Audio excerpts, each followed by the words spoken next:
지금 이번에 이제 그 일본의 그 수출 규제와 관련된 경제 보복에 결국은 시초가 된 게 이제 그 강제징용 사건에 대한 대법원 판결 아닙니까? 근데 이게 2012년도에 대법원이 판결을 했어요. 그래서 사실은 문제가 없었습니다, 이게. 그 대법원 판결을 해서 그 판결에 따라서 이게 일 처리가 되면 되는데 그 이후에 이제 일본 외무성이 강력하게 항의를 한 거죠. 근데 그 사람들 논리가 이겁니다. 그래 대법원 판결은 알겠다 무슨 얘기인지. 하지만 대법원은 대법원이고 사법부는 사법부고 국가 차원의 판단과 대책이 있어야 되는 거 아니냐. 그게 그 사람들의 정확한 워딩입니다. 그리고 이 워딩에 의해서 우리 윤병세 외교부 장관이 비서실장과 그다음에 법원행정처장과 상의를 해서 여러 가지 얘기들을 대화들을 전개를 했어요. 이 과정이 일본에게 전 잘못된 메시지를 줬다고 봅니다. 아 이게 가능하다. 그리고 그렇게 하는 게 맞다. 그래서 이 사람들은 그걸 기대를 하고 있었던 거예요. 지금까지. 그러니까 사법부의 판결을 뛰어넘는 국가 차원의 대응과 대책이 가능하고 또 한국이 그거를 준비하고 있다. 또는 내부적으로 결정했다. 그런데 그게 이제 바뀐 거거든요. 그러니까 이제 배신감을 느끼는 거예요. 근데 저는 이제 이 과정은 이제 한일 간에 정확하게 확인도 하고 일본이 가지고 있는 일본 정부의 잘못된 판단, 오해를 좀 교정을 해줘야 될 필요가 있습니다. 그런데 이제 일반 국민들도 이런 고민들을 할 수도 있다고 봐요.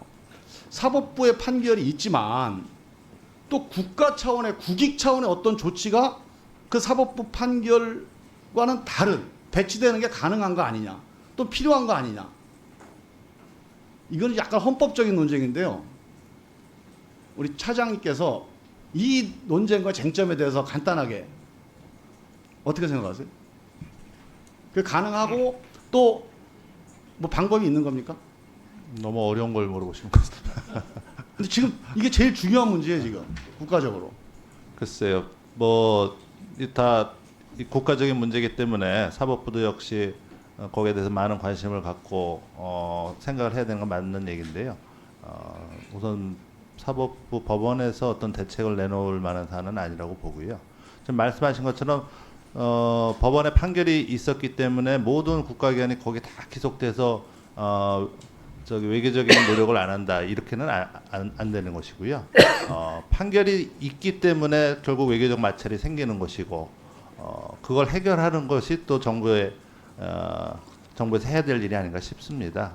제가 이제 조금만 더 보완해서 좀 말씀을 드리면 지금 이제 우리가 일본하고 쟁점도 있고요. 우리 국민적으로도 이게 되게 의아해 하시는 분들이 계실 것 같아요. 근데 저는 이제 사법부에서 이 문제에 대해서 조금 분명히 할 필요도 있다고 보는 게 사법부의 판결, 우리 헌법적으로 사법부의 판결 결과를 행정부에서 또는 행정부의 수반인 대통령이라 할지라도 행정부의 수반이 이 문제를 개입해서 훼손하는 것은 헌법적으로 맞지 않죠.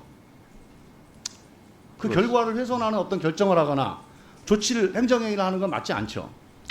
뭐 판결 취지에 반하는 결정을 한다면 그건 옳다고 볼 수 없겠죠. 네, 그 결과로 인한 어떤 부작용들, 그 결과로 인한 어떤 그 결과에 대해서 보완하는 어떤 행정 조치를 하는 건 가능하다고 봅니다. 저는 한일 간의 문제도 충분히 그런 관점에서 해법이 있다고 보거든요. 근데 일본이 이제 무리한 요구를 하고 있는 거고 그 무리한 요구에 대한 기대를 지난 이제 우리 지난 과정에서 우리가 약간 빌미를 준 거라고 생각이 들어요. 그래서 그거는 기본적으로 사법부 판단에 대해서는 존중하고 사법부 판단은 훼손하지 않는 범위 내에서 행정행위를 할 수 있는 게 뭐가 있는지, 한일 간에 뭐 협력행위를 할 수 있는 게 뭐가 있는지 이런 해법을 찾아가는 게 기본 원칙이다. 저는 그렇게 생각합니다. 예, 저도 동의합니다.